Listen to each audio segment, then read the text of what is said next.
लो जी, इंतजार खत्म हुआ। रमजान का प्यारा सा चांद नजर आ गया। सबको बहुत बहुत मुबारक।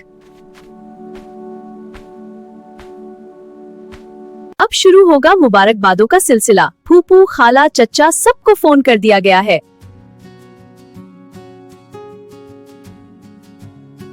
अफ्तारी की जान और बच्चों का अरमान, ठंडा ठंडा रूह अफ़ज़ा, इसके बगैर तो अफ्तारी अधूरी है।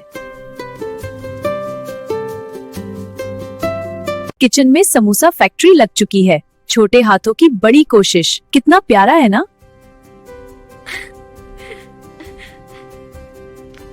घर सजा रहा है, दिल जगमगा रहे हैं।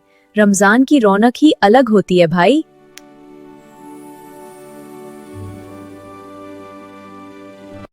पहली सहरी का मजा, गरम पराठे और चाय की खुशबू, नींद तो बिल्कुल गायब हो जाती है।